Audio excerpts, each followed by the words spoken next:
Guys, welcome back to a new episode of the Boundary Riders podcast, episode 53, and boy, do we have a lot to talk about today. We have a bunch of injury updates going into opening round, the Jimmy Webster hit, and of course we will be getting into our tips for opening round, first tipping for the first time in this season, and then we get a little bit of world sport, we take a look at the soccer, a little bit of interesting news coming out of there, but let's roll the intro and get straight into it.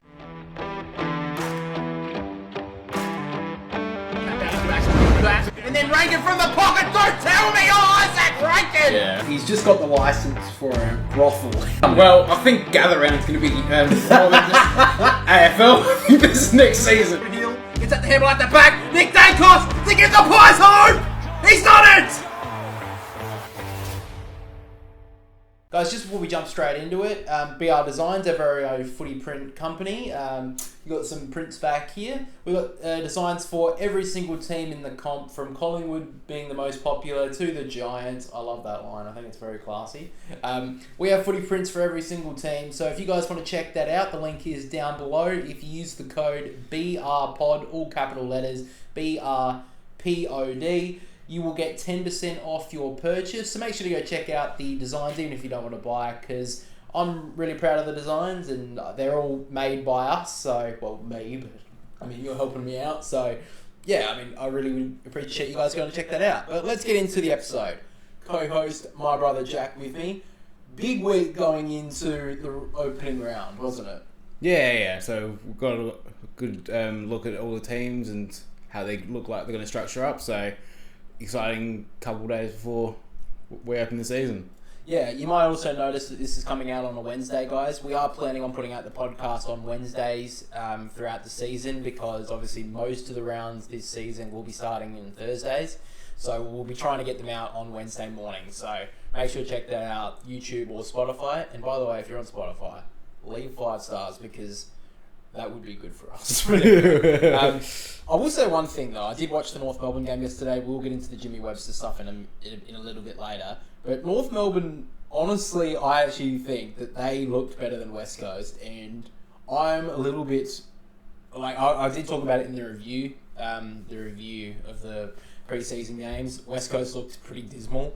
North Melbourne actually had some promising signs. Mm-hmm. So, look, it's only pre-season. You can't take much into account. But, you know, I am a little bit more excited how North Melbourne will be going this year over West Coast. Yeah. So let's roll into a bit of breaking news or injury updates going into the start of the season.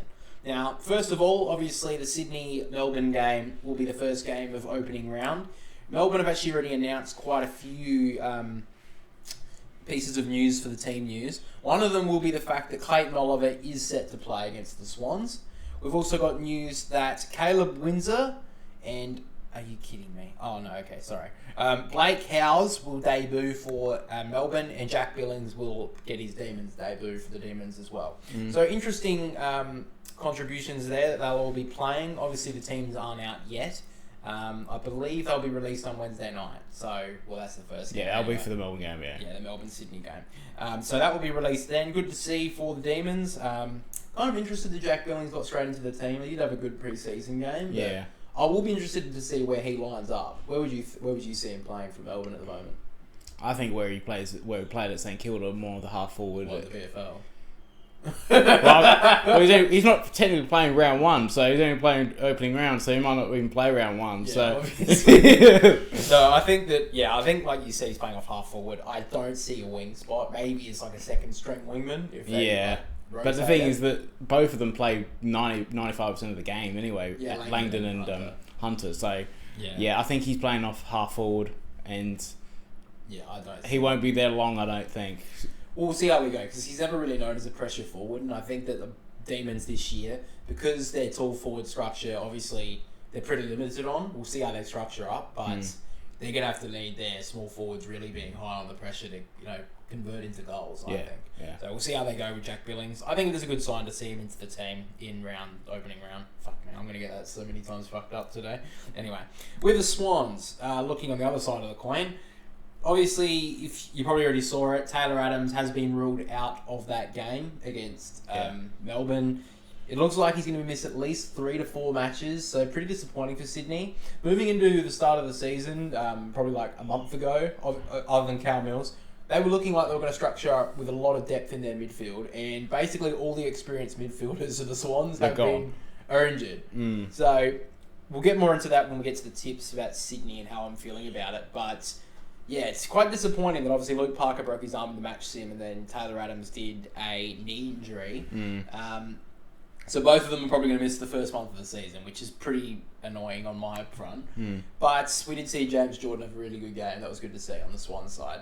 So hopefully their young mids, Chad Warner, another good pre-season into him. Errol Goulden, he started in that pre-season game, so that'll be good for them. And yeah, I think Sydney will be okay with their midfield, but you know, they obviously recruited over the off-season to bolster that midfield, and now 3 midfielders won't be there to start the season, so a little bit disappointing.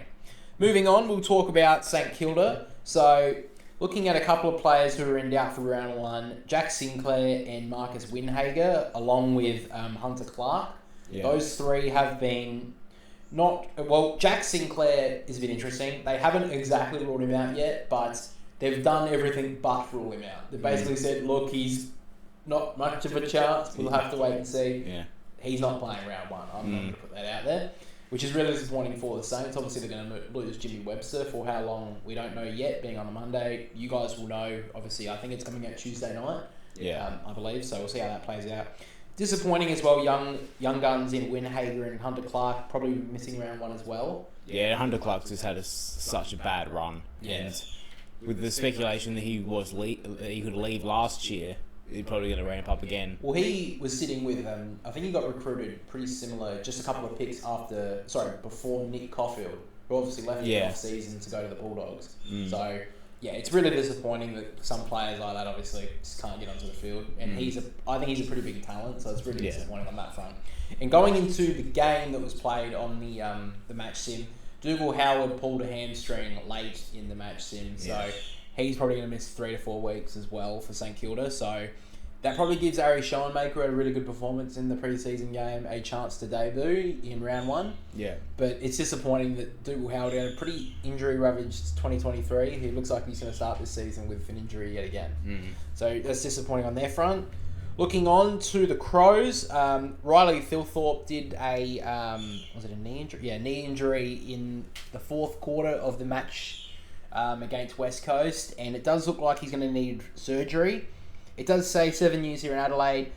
Have said that the best case scenario would be that the young Crow will be around a month out from the returning to the team, but he could very well miss half of the season with this injury. Yeah, it's a meniscus tear, I'm pretty sure. That's what they said. Fixing meniscus tear and could miss a large chunk of the season. That could be anything between 4 and 8 weeks. Yeah, I mean, he was one of your breakout players for the start of the year. So, well, I wasn't going to joke about it, but all right, we can try and defend it. Look, the other ones I've done so far, I think did pretty well in that second week of the pre-season games. Yeah, some of them. Yeah, some of them anyway. But yeah, I think that Riley Thilthorpe, he was in for a good year. I said a lot. I think he's one of the best players for the Crows in their match sim against Port Adelaide. So for him to be out for the first month of the season is really disappointing. Yeah, and could very well be a lot more than that.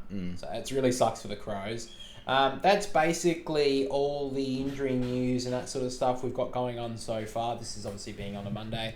One little bit of news that there's been circulating around Twitter recently about the West Coast Eagles is the fact that the West Coast Eagles could potentially be making a song change in the next year or so. So obviously the West Coast Eagles, I think it was 5 or 6 years ago now, they got Birds of Tokyo to re-theme their song to sound like a rock anthem, basically, not like a team song. You weren't a big fan of it, I know. No, I thought it was stupid. I thought it was a stupid idea, and I've heard the song a few times, the way they do it, and it's fucking bad.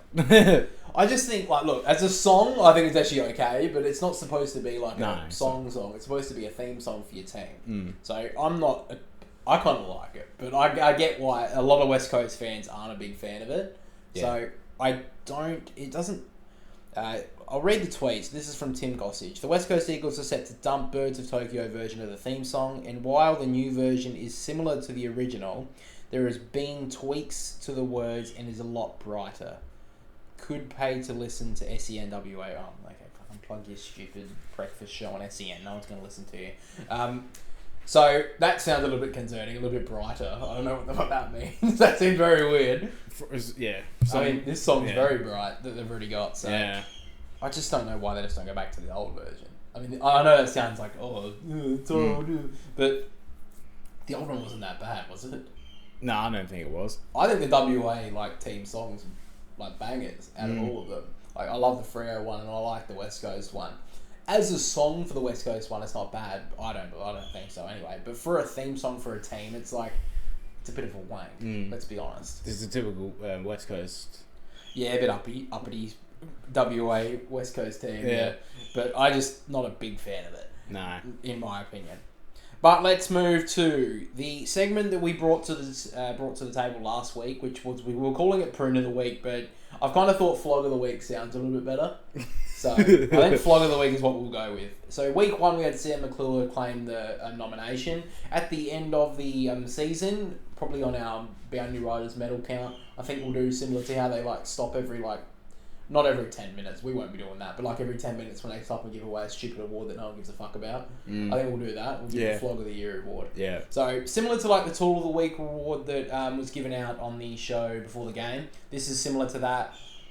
This week, though, it's not really much of a joke. A lot of them will be targeted at stupid journalists, and trust me, Tom Morris had this award before Sunday. Tom Morris had it wrapped up with the bloody Cam Zurhaar. I don't know if anyone saw that.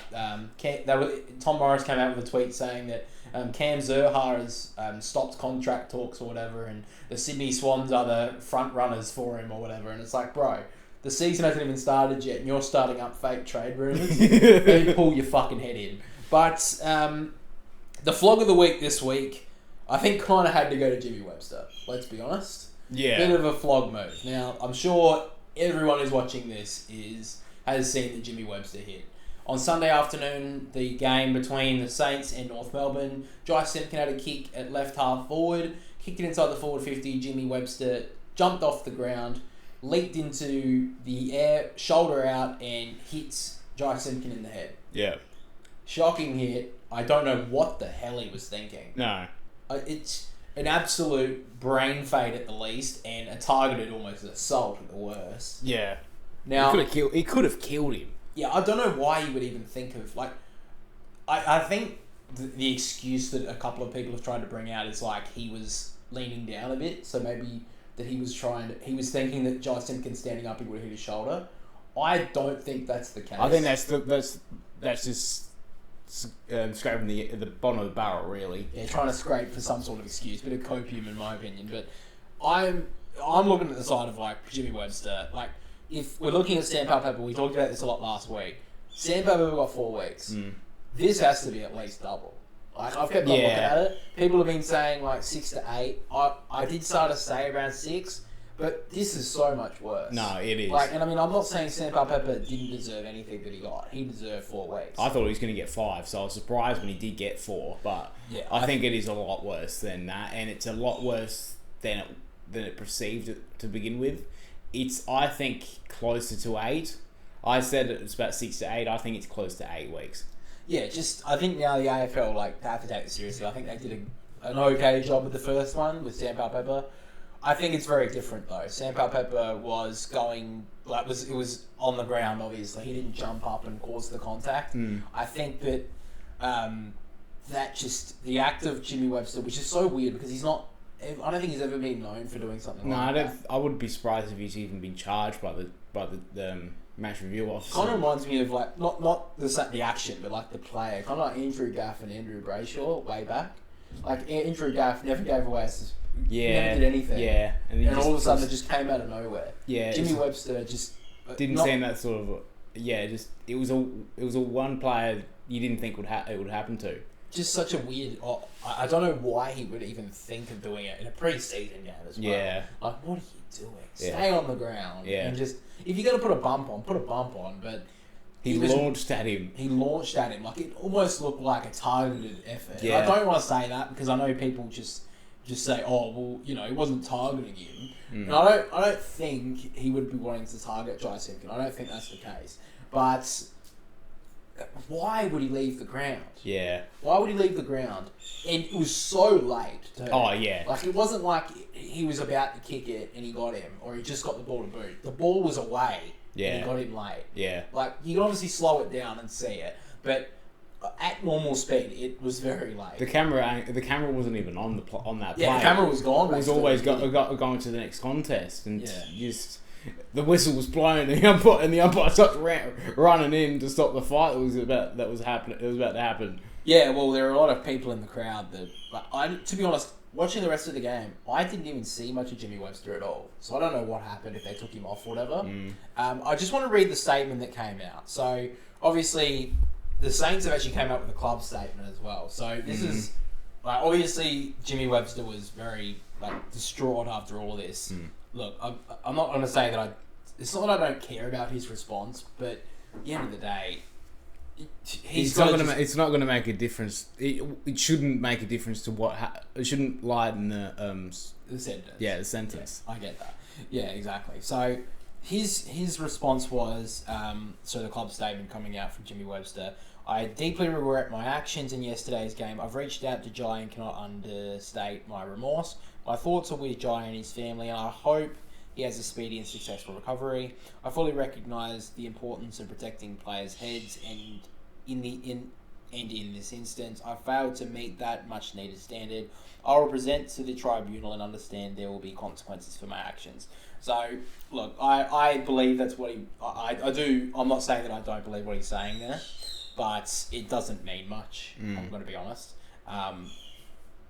Jai Simpkin is also, this is his third concussion, I believe, in about 12 to 18 months as well. Yeah, because he did, He had a few issues last year. So it's just unbelievable that he would have even considered. It's been so much in this, like Andrew Brayshaw 3 weeks ago. Sam Palpapa the next week does it. Everyone's up in arms about it. Like, why would you do that in this instance? And then the next week, like, this is so much worse. Yeah. I just don't understand what would be going through his mind through that moment, that he would leave the ground, shoulder out, and just take a player out like that. Yeah. He was out for the rest of the game, obviously, and the AFL, I think, look, I think 8 at a minimum. It's got to be, And the one thing I'm stunned at is that Jai Simpkin was able to walk off the ground. Oh, he was. Yeah, he wasn't assisted. Well, the trainer was next to him, but he was able to walk off. I was stunned he was able to do that. Yeah. Well, I just was shocked when I saw that. I was like, at first I was like, wow, that's just obviously not on at all. But just looking at it, replay after replay, because it's been posted everywhere. Yeah. It's been seen a million times. But just the sheer brain fade of that instance is just terrible. And the AFL, maybe this will be double digits.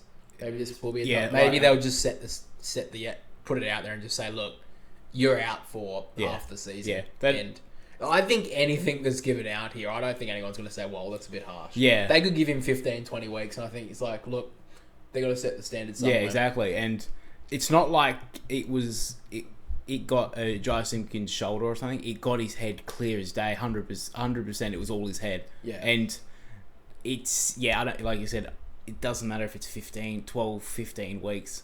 It's you can't say it should be less. You can't justify anything less than whatever they give. Yeah. It has to be at least over 8, I believe. Yeah. 8 now. 8 at a minimum. I know David King said it needs to be 10.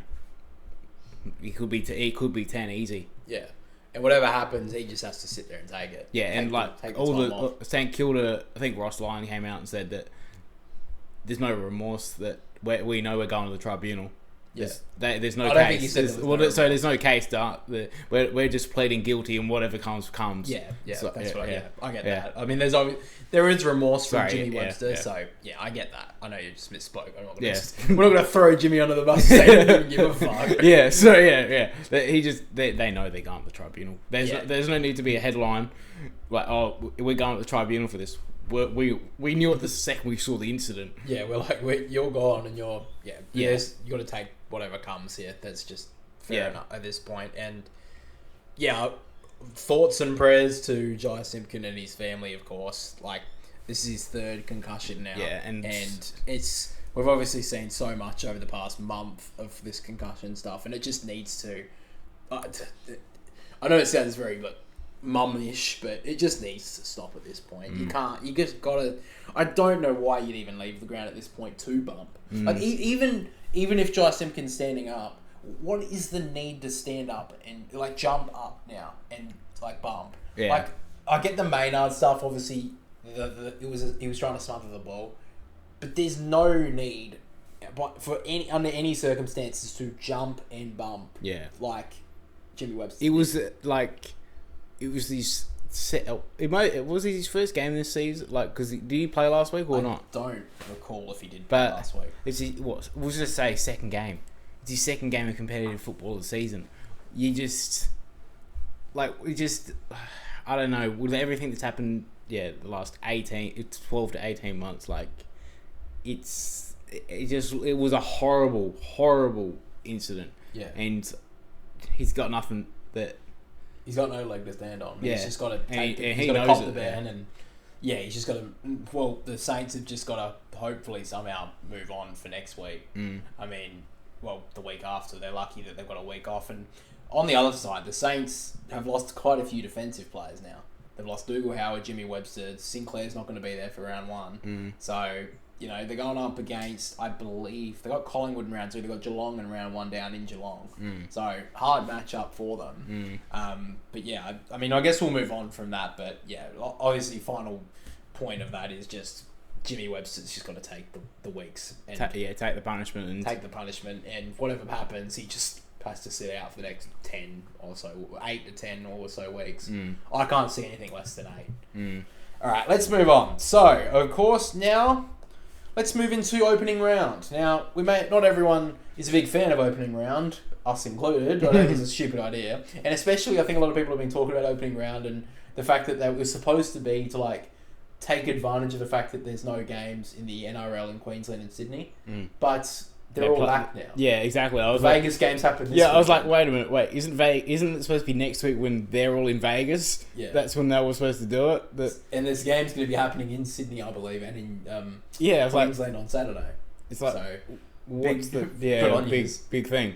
So anyway, obviously opening round is this week. Now, if you want to join our AFL tipping comp, this is the last week to join it before the season begins. You can see in the top left-hand corner on the podcast right now. We'll also leave the code in the description below of the Spotify podcast and on YouTube, so you guys can join it. But if you guys join the tipping comp, you will be, if you are the winner of the tipping comp, you will get a $125 gift voucher to the AFL store, and you will get a free football design from our BR Designs football print business.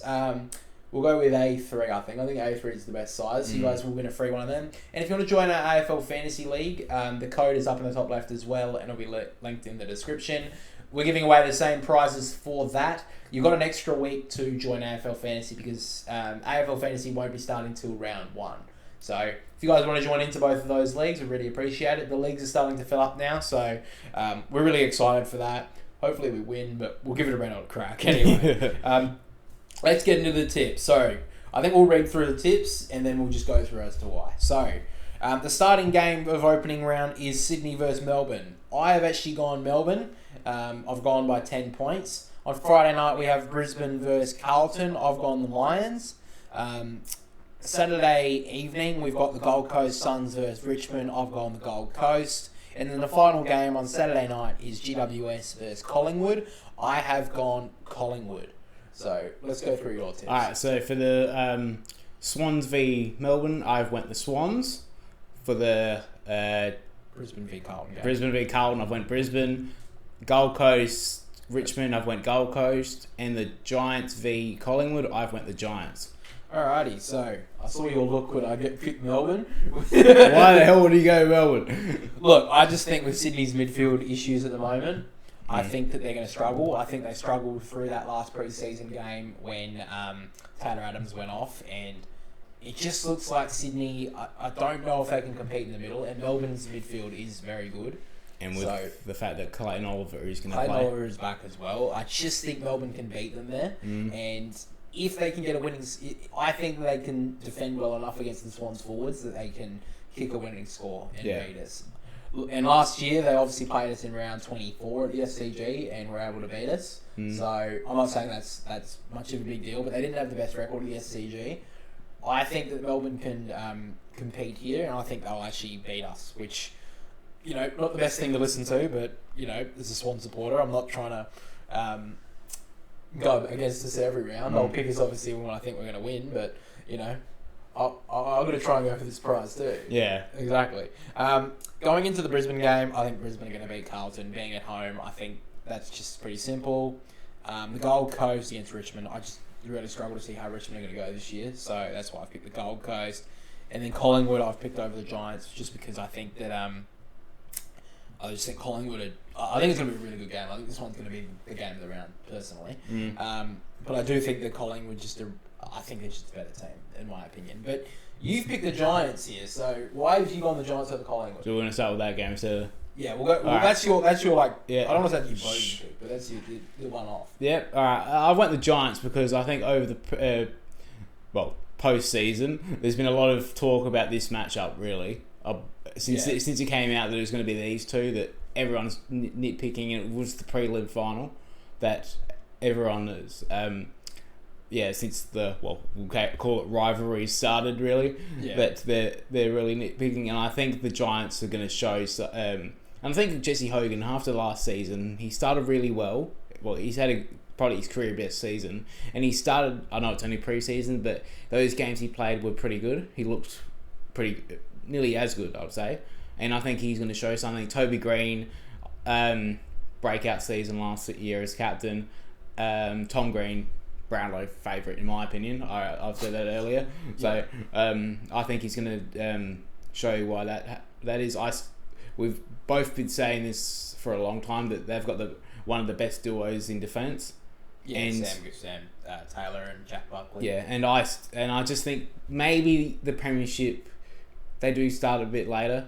The Collingwood. Yeah, for pre-season, and I just think that they just might have a hiccup to start off the season. Start off a bit slow. Yeah, start a bit slow because some teams do always. The grand finalists always seem to. Yeah, we saw it Geelong last year against Collingwood. They lost their first game. Well, they lost, I think, the first 4 games of the season. Yeah, but true. Yeah, but they did have a lot of injuries. Yeah, but that's the thing. But they did. So some teams do struggle to start the season, but I think that's why the Giants will win. Yeah. Gold Coast and Richmond, I really actually don't know who's going to win this because Gold Coast have really had a sluggish start to pre-season in those games, and Richmond, I can't see what they're going to be able to do. Besides Shea Bolton kicking a couple goals, they don't have Tom Lynch at the moment. Kaczynski, I think is useless. I think I don't know why they picked him up to begin with. Well, they needed someone to replace Jack Greenwald. Yeah, and they've got a pretty. Yeah, I just don't know where Richmond are going to be. Gold Coast is sluggish. They've always been that way, and it's hard to change a game style in 6 months under a new coach. So I do believe Gold Coast because of the fact that they do have the new coach. They might get a bit of inspiration from that, and the fact that it is Dimmer Hardwick. Yeah. Brisbane, Carlton, that kind of sells itself because it's at the Gabba. Yeah. That it's Brisbane or not. It was the other way around. Not Carlton. Yeah. It was the MCG. If it was the MCG, probably even at Marvel, I'll probably be Carlton. Yeah. And then the actual opening game, Sydney. I just don't trust Melbourne's forward line. I just never. I didn't trust it a lot last season either, and I just. Yeah, they were able to fix up the problems going inside 50 for the pre-season games, but that's pre-season. They're not going to fucking play both teams are not going to play their best teams the whole time, and I don't know how Clayton Oliver's really going to go on his first hit out. Full pre-season hit out. The interesting battle is going to be in the forward line for Sydney, I think, as well. That if they're going to pick all three of those tools with Brodie Grundy in the team. Well, yeah, Brodie Grundy didn't play a lot of the pre-season game, the last one, because Peter Adams played the majority of the game. He played the majority of the second half and played a little bit in the first half. Yeah, and play 'cause I know mostly the ruck. Because Peter Adams didn't play much of the match sim, so I think they will just swap him just to see how it went. And they don't want to risk Brady Grundy. Yeah, and he is that important to the Swans. Yeah, like you said, I think obviously with all the injuries that Sydney sustained, potentially with the experienced midfielders, it's going to be a bit of a struggle. But let's be honest that really they're losing Taylor Adams as experience with Luke Parker. They knew Callum Mills wasn't even going to play pre-season, so it's not like that it's going to be restructured to that much. But Chad Warner, Errol Gordon, they were always going to play in their midfield anyway, so they know the structure pretty much. So I don't think it's going to be that big of a deal. So I just think that, and then their defence is pretty good anyway, Sydney. Yeah, I will be interested on the Sydney side who plays, if it's Melican or Hamling, because both of them did play in the last pre-season game. Dane Rampy was rested. I would assume that Dane Rampy comes straight back in with Tom McCartan. So both Melican or Hamling will be fighting for that other defensive spot. Melican actually performed quite well in the pre-season game, and Joel Hamling looked okay, but I just think that Lewis Melican had a really good game in the elimination final last year. The Lewis Melican may actually get the first go. I think also though, we'll give it to Melican because the fact is that he's been there longer. I know that might seem a bit stupid, but he knows the structure that John Longmire probably wants to play. Yeah, in a way, and he's played obviously with the players as well, so it's not like it's going to be not knowing what they're going to be good at, like with Joel Hamling and shit. Yeah. So I think with that, and like I said, the first thing I said, I don't believe in Melbourne's forward line. Yeah. And that's why I've went to Sydney. I think it's going to be 2 goals. I think I've went about 9 points prediction, but I think it will be a close game. Yeah, it'll be a close game because it seems like Sydney don't want to flog teams, and Melbourne play defensive. Yeah. Yeah. Yeah, like I think we'll end it there for the tips, guys. But just one more thing before we move on. I think at the end of the tips for each week now, I will announce the game that we are planning to stream on the weekend, and I think I'm going to be pretty 99% sure we will be commentating the Brisbane versus Carlton game on Friday night. So make sure to join us on the live streams if you haven't, because we actually just have a bit of fun. I sit there and commentate the games, and it's quite interesting. I think that a lot of people get a good kick out of it. A lot of people do like it. And yeah, we have a lot of fun watching the game. So even if you are going to watch the game, maybe just keep it on in the background, see if you enjoy it. If you don't, then you can more than happy to switch off and listen to the game. If you do enjoy it, then be in the chat and let me know how you're feeling about it. But yeah, I mean that's basically all we've got for the footy stuff this week. Watch like 10 news stories drop on tomorrow. Yeah, because that's what's happened the last few weeks. We've done the podcast a bit early, try to get it done, and then a big news story drops on the next day after we've recorded, and then we're like, oh, for fuck's sake, this is old news. Anyway, alright, so before we move into World Sport, as we like to mention before we get into World Sport, I think we're just going to mention it here now, instead of just saying... Oh, so now we're just going to make this the segment now? Anyway, before we move into World Sport, we do have a Patreon now.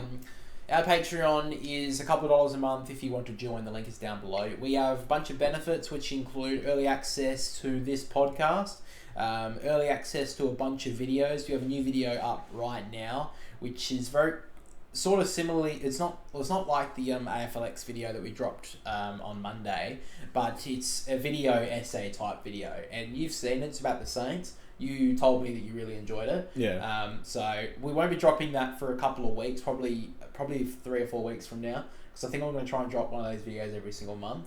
But if you did enjoy the AFLX video, then you will enjoy this St Kilda video, unless you're a St Kilda fan. I think you would enjoy it if you're a St Kilda fan, just as long as you take a little bit of criticism. Just close your eyes while listening to it. Keep your eyes open, just be silent, just don't listen. But if you do enjoy that sort of stuff, then that will be on Patreon early. There's a bunch of all our Boundary Riders videos will be out early as well. And then for people who want to, purchase one of our AFL prints at BR Designs, there will always be a 15% discount on anything you buy. There will be a exclusive Patreon discount code, which is there. And then, as well as that, you will get access to the live stream for the Twitters podcast that we do every single week. So kind of a comedy podcast where we just talk about a bunch of stuff that's happened in the news throughout the week and some funny news stories. So And our shit lives. In our shit lives. Yeah. So if you want to join that, if you think that interests you, then the link is down below. And we're actually only about 70 subs away from 500. So as soon as we get 500 subs, guys, we'll be adding a membership to this channel, and basically that's just going to be like the Patreon as well, where you can just join up and you get early access to all that stuff as well. But let's move into world sport now. First story I want to take a look at is Paul Pogba. Have you heard the news about Paul Pogba? Good. Finally. Finally. Okay, so... Well, no, finally we got some fucking news on it, because this happened like, 6 or 7 months ago. Yeah, well, it's been quite a long time. But Paul Pogba has been handed a 4-year ban for doping. He took some sort of steroid, and he was caught, and it's been quite a while since this came out. He has basically held the stance, even since after this ruling, that he did not take it. Basically saying that something must have happened, either someone smuggled it into his whatever. A lot of news about it though kind of may actually be true. I know your look that you just gave me then was like, oh, he's bullshitting. Well, yeah. Now, a lot of the stuff has come out around his family, they've been trying to extort him for money. So a lot of stuff has been coming out about that. He was originally offered a 2-year ban as a guilty plea, and he actually rejected it. He wants to up against the plan. So, I don't know. I'm going to be honest with you. I have not followed this story really until this week when I kind of looked into it. I'm really unsure. He's been given a 4-year ban. Obviously, he can appeal it. We saw that with Everton, which obviously they got their 10-point deduction down to 6. So that's obviously a team thing. But Paul Pogba could easily just appeal this, and he could get a couple of years down. The fact is, though, he is 30 at the moment. Yeah, that's the thing. Is that this guy, as a player, Paul Pogba was when I watched soccer quite a lot, when he moved to Manchester United, that was such a big move. He was playing for Juventus, he was one of the best midfielders in the world. Kind of, if you don't really understand Paul Pogba's career, kind of think of Jude Bellingham now. I would kind of look at it, except a little bit older, and obviously a lot more accolades already. I would kind of look at it, probably a little bit less than what Jude Bellingham is right now. So that's where I'm kind of looking at it. But the move that he made to Manchester United was massive. He kind of never really lived up to the hype. He had kind of a couple of good moments, good years, but he never lived up to the hype that they were expecting. Well, you go to United, you lose all your talent. Yeah, well, I mean, you would too if you joined them. Nah, but also, truthfully, he's 30. It is a little strange that it's been caught out now that he's been caught for doping. Well, you think he's been doing it for years? Well, no, I'm not saying that, but I think, if you're going to do that sort of shit, you do that when you're young, don't you? You do that when you start your career, to get your career going. You don't... We didn't need it until now. Yeah, exactly. Yeah, maybe that's... Yeah. So that's also a thing, he's 30. He's going to be 34. If he does keep the 4 years. If he gets the 4 years, if he gets back into professional soccer football. sometime. Yeah, it's a long time. It's I think by the end of the 4-year ban, he's going to be in either Saudi Arabia or in America. Yeah. If the Saudi Arabia thing's still a...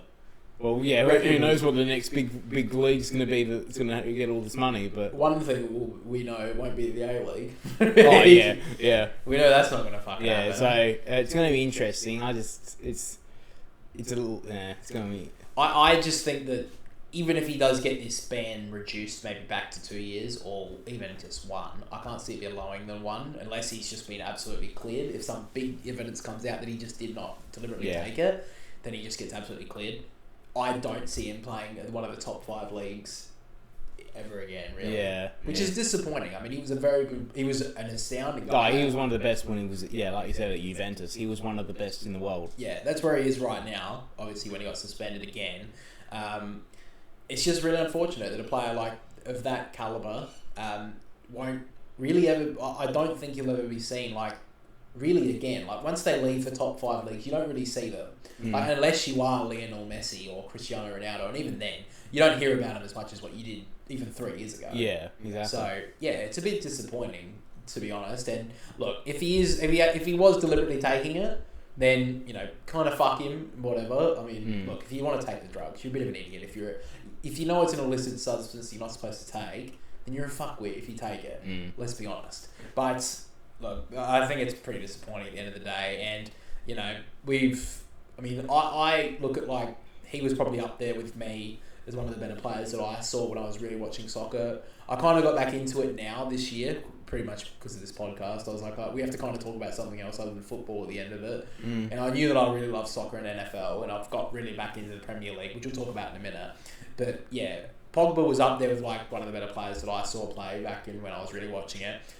Probably wasn't up there to like the Hazard level. Like Eden Hazard was one of the best. He was. Come on. Who was your favourite player when he was at Chelsea? But when he left, he got injured, so you never saw him again. Yeah, well, he got the money and he got fat and he just fucking left. Yeah. Which I thought was very good of him. Like, take the cash, bro. And Yeah. just, you know, have your best at Chelsea. Like, he was one of the best. Oh, yeah, he definitely was. But yeah, really disappointing to see for Paul Pogba. And if it isn't true, if it like someone has like done something to him, then you know hopefully he does get off. But if it is true that you know he took these illicit substances, then yeah, kind of well fuck him really at this point. Let's move on. We'll talk about the interesting news about the blue cards. Now, the last few weeks we've been talking about, well, not the last few weeks, over the last month or so, we have mentioned about blue cards potentially coming to the Premier League or international soccer around the world. Basically, what the blue card was going to be is essentially a sin bin where you'd have to be sent off for like 10 minutes if you do something that's like arguing to a ref and you wouldn't, or you know, touching a ref or doing something that's not warranting a red card but bigger than a yellow. So basically, yeah. But the it has been announced now that FIFA will officially have officially decided against the use of blue cards at elite level. So I'm guessing this is at least the top 5 leagues in the world. Yeah. I would assume it's probably most of them, but let's just say it's the top 5 leagues for now. Obvious. I think that's pretty much an obvious decision. It had to be done. Soccer can't use an extra. Like maybe they could use an extra card in the future, but I don't know. I don't think it needs to. I don't think they've only got 2. Like if a player gets really aggressive or abusive to the referee, give him a yellow. Give him that. Well, if it's that bad, if they've already got a yellow, but they want to give this so-called blue card, fuck it, just give them a second yellow, send them off. Yeah. And then they go to, I think a second yellow, they have to go to like I'm not too sure, so I don't exactly like hold me to this, but I believe if you get a second yellow, you don't, because I know if you get a straight red, you get automatically 3 weeks. Yeah. I think if it's a yellow, you get sent somewhere and you get a certain amount of weeks, or is it just the 1 week if you get the one game. The one game. Yeah. Okay. So yeah, a straight red is a 3-match suspension. A double yellow is a 1 week suspension, and like depends on if you get 5 yellow cards over a season, and it justifies Okay. I just think the blue card was a stupid idea. Yeah, just to make it more complicated for everyone to think. Yeah, I mean, we've already had all these issues with the VAR. Yeah. Soccer around the world. And now they want to add this weird blue card to like give players a sin bin, which was just never going to work in soccer. No, it's understandable in like the sports that it is used in, like hockey, because you don't really get sent off in hockey, but you do need to be sent to a sin bin at one point because people get so fucking aggressive that they need to be sent off and cooled down. Or in rugby. A lot of people have actually mentioned, just a little bit of footy chat for a sec, Mason Cox is one person that said that because of the Jimmy Webster stuff, maybe the yellow card or whatever, or the sin bin should be introduced. I don't know about the AFL. I know there's so many instances where you could bring it in, but it happens so rarely though. That sort of thing. I mean, unless it happened every single week. Like the last 2 weeks has happened, but I think that's a whole different discussion. But no. Yeah. No. No, okay, we're going to move on. But yeah, I am happy that they have made the decision that blue cards won't be coming decided against it. I think it's a good idea. Anyway, on to other news. A few weeks ago, we did talk about a over 35s World Cup coming to soccer, where a bunch of older players of the top 8 countries in the world were going to play, and veteran players were going to play in this World Cup tournament. Now, that has been announced, and the players have actually been confirmed. So let's take a quick look at this. So the countries that are going to be involved were England, Argentina, Brazil, France, Germany, and Italy. Now, so not the whole... the squads have not been 100% confirmed just yet, but a lot of players have been confirmed to be in this. So England have got confirmed that David James, Rio Ferdinand, Ashley Cole, Joe Cole, Frank Lampard, Steve McManaman, McNamara, Robbie Fowler, and Michael Owen will be in the England squad. With Brazil, we have Roberto Carlos, Cafu, Emerson, Kaká, Ronaldinho, Rivaldo. For France, we have Desailly, Carambal, and Thierry Henry. For Argentina, we have Zabaleta, Cabiasso, and Crespo. For Spain, we have Puyol, Salgado, and David Villa. For Germany, we have Khedira, Ozil, and Corani. And then for Italy, we have Materazzi, Cannavaro, and Francisco Totti. So that's obviously the Roma player.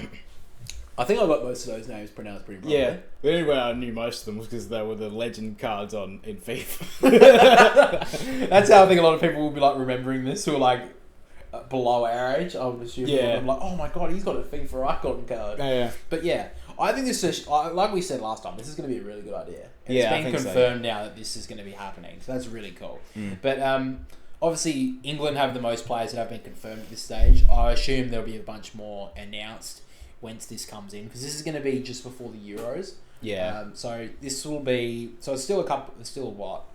The Euros will start, it's this year, the Euros, isn't it? Yeah, it'll be So- like over the winter period in Australia, after the Premier. So it's half of the Premier League season finishes and the Euros start. So it's in that period. Yeah. So I'm really excited for this. I really do hope that they just televise this somewhere here in Australia. 'Cause Yeah. I really want to see it. I think it's going to be a really good idea. I'm really excited to see what other players are announced in this.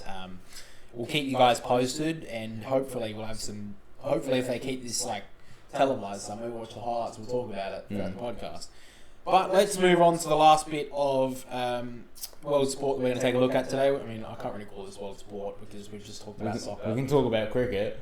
Alright, we'll talk about the cricket after the soccer. So the Premier League was through the weekend. Let's take a look at the results. So this morning we had Manchester City beat Manchester United 3-1. Damn. United fucking losers. Like, Damn. Had a 1-0 lead. Rashford was on a roll and then they just let them roll over them. By the way, Phil Foden, could you like slow down, bro? Just, What did you they've say? They've already got Erling Haaland. Did Can you see just the stop? Haaland miss? Oh, yeah, what the fuck is that? Well, he's human. He's human, yeah, that's true. He's human. In other results, we had Bournemouth win 2-0 over Burnley, Aston Villa win a thriller against Luton Town 3-2, Tottenham won 3-1 over Crystal Palace, Newcastle United won 3-0 over Wolves, Fulham won 3-0 over Brighton, West Ham won 3-1 over Everton, Chelsea drew 2-2 against Brentford, and the game that I want to really focus on is Liverpool winning 1-0 against Nottingham Forest. Awesome Fuck, game. they got lucky. Awesome game. Fuck, they got lucky. Darwin Nunez scored the goal, the winner, right at the end of the match that keeps them on top of the table. Fucking lucky. It's what true champions do. Oh, get lucky that the ref didn't blow the whistle when it escaped the Oh, box. yeah, whatever. That was very lucky. That's actually something I will talk about in a minute about the Real Madrid game. Oh, yeah, I saw that too, yeah. So they blew the whistle in that Yeah. game, and then another game they didn't. But anyway, Liverpool do have the top spot by 1 point over Manchester City. There still is one game to play, I believe, for the rest of this round, which is tomorrow, which you guys will know the results of now.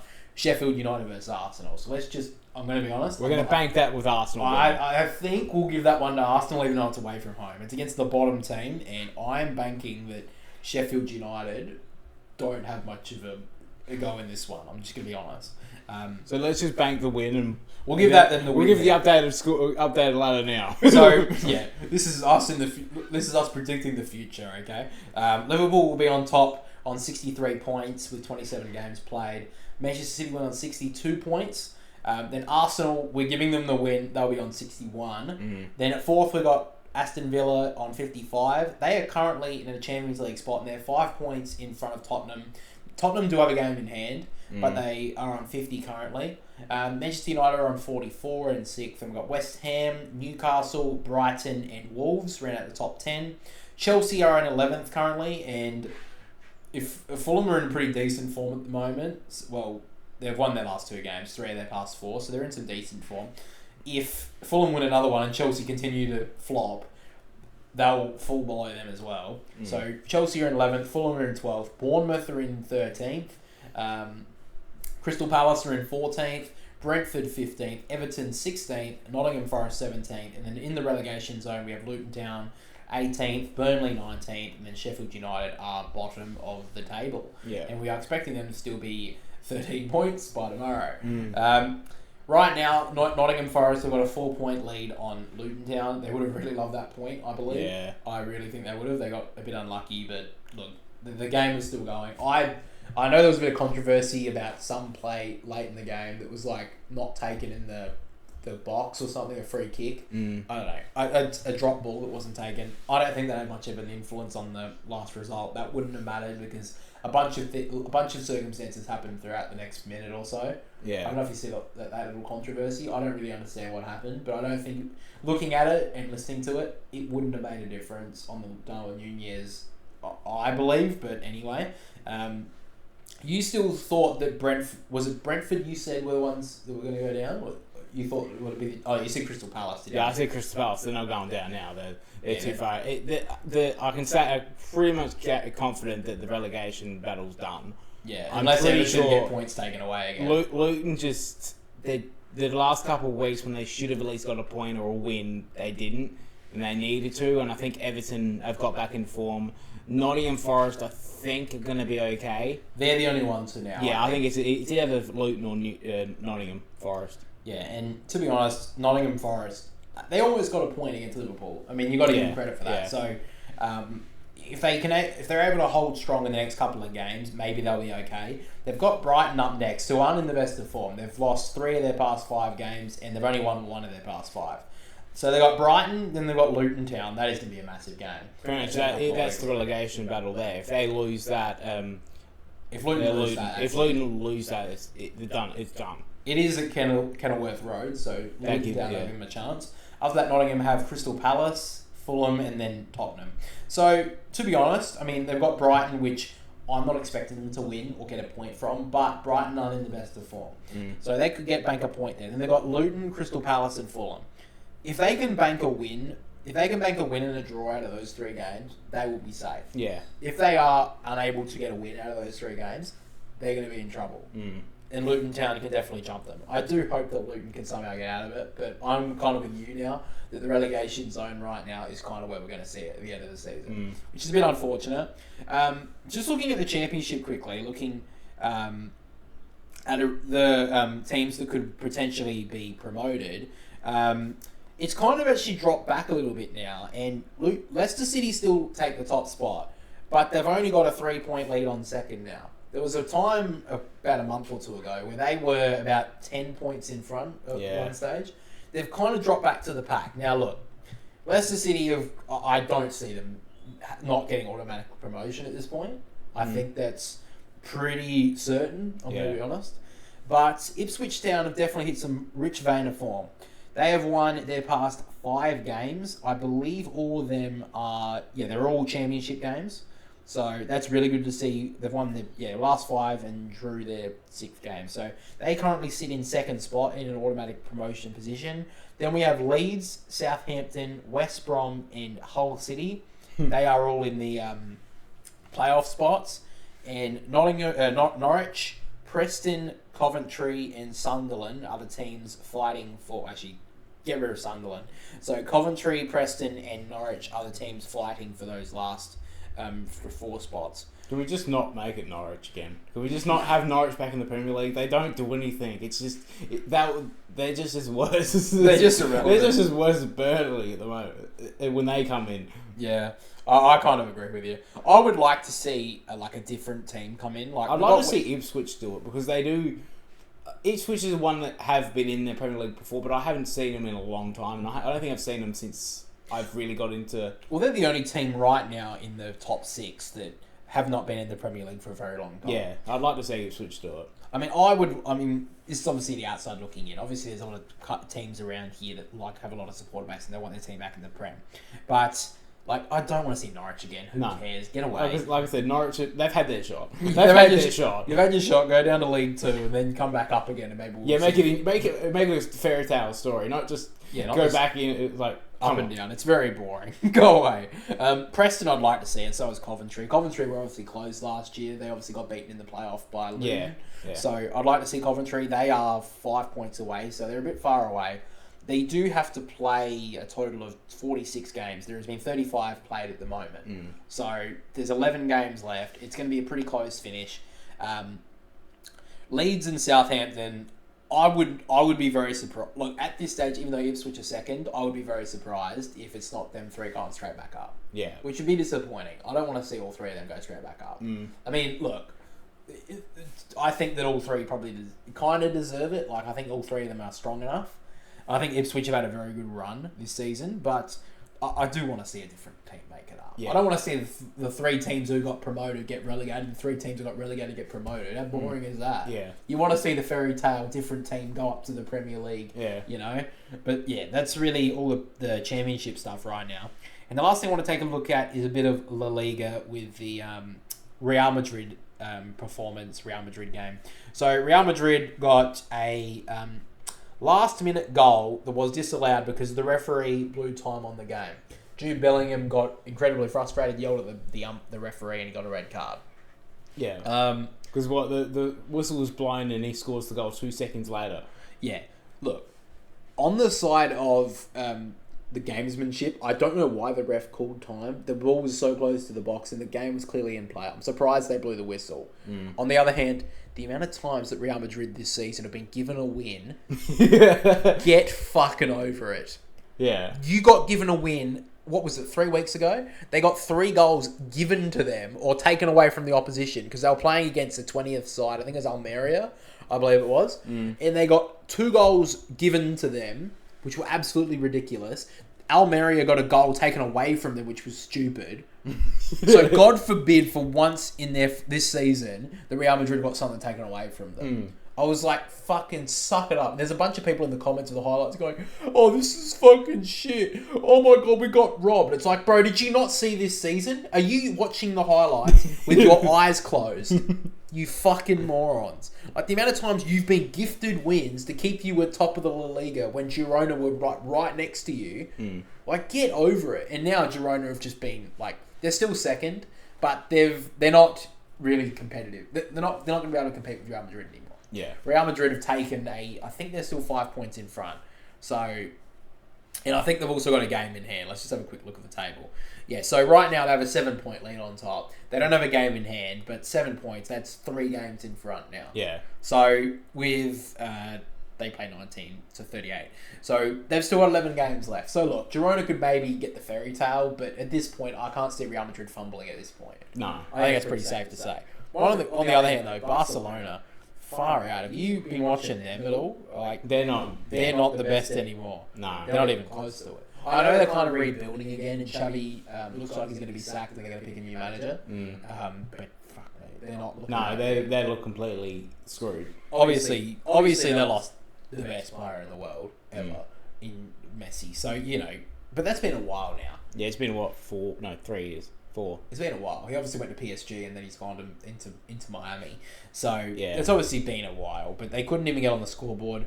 Lewandowski is probably their really only chance when they go forward now. That's probably safe to say. Well, that's where all the money's been for. Yeah, that's where all their money's gone. Yeah, so it's a little bit disappointing. It does look like that they are going to be finishing 3rd. I still think when people even compare the La Liga to like the best league in the world, it's like, bro, do you even watch the Premier League?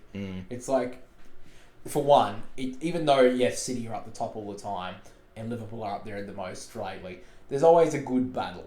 You know, there's always teams battling. You know, they're able to like get on top of City. Like, there's been a few games this season where City have like been like they always got beaten they always got a draw against Luton Town. Like, you know, the bottom teams can always compete against the top ones. Yeah. Like, Real Madrid just flog everyone really for the majority of the La Liga since, you know, people watched it when Lionel Messi was a part of it. Like, Barcelona were like, the only time there would be a competitive game to watch was when Real Madrid played Barcelona. It maybe Atletico Madrid could get a draw against one of them and people were like, oh my God, there's a 3rd team, but it's like, not really. No one really gives a shit about you. So, yeah, I think that's just kind of interesting look at the La Liga. If you're a Real Madrid fan and you're being a sook about the fucking about the draw, watch the highlights against Almeria you had 3 weeks ago, and then you complain about that. Okay, you watch that highlights with your favoritism bloody goggles off of your Real Madrid goggles, take them off, watch that game as an impartial person, which I know would be very difficult for you because your brain cells about 4, but maybe just watch it and maybe think, yeah, we kind of got away with that one. Yeah. Let's just take a little bit of backseat on that one. I agree with you. It was a bullshit. I don't know why the hell the ref called the game, but get over it. Yeah. And I think that's where we're going to end the podcast, guys. Thank you for listening and watching episode 53 of the Boundary Riders podcast today. If you are watching on YouTube, make sure to like and subscribe. If you are listening on Spotify, make sure to leave us 5 stars, leave us a follow, and I don't know if you can leave a like on podcast, but if you can, give us a like. Follow the socials as well. Might as well just mention that. We've been posting out a lot of clips of the podcasts and on Instagram. If you want to follow BR Designs over on Instagram as well, that's probably where one of the... If you're not on Patreon, that's probably where the first place it's going to be. You're going to be known about future stuff coming. And the next couple of weeks, I'm going to be making some new designs, getting them ready for the next drop. So get excited for that. Thank you for listening and watching. Make sure to join the stream on Friday and keep up to date with the channel because this year is going to be massive. 1,000 subscriber goal. I think we can definitely hit it, and I think we can be one of the biggest AFL channels in the next couple of years. So make sure to join the journey, guys, and we'll catch you all next week. See you next week, guys.